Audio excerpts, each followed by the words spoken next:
Here's a way you can make your own lamb.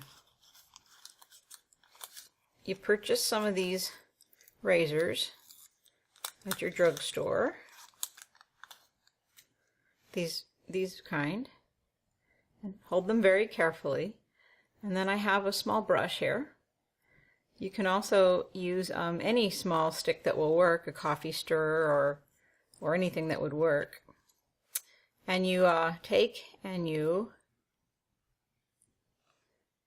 bend it like this, and then you put your stick in like this, and now you've got your own lamb.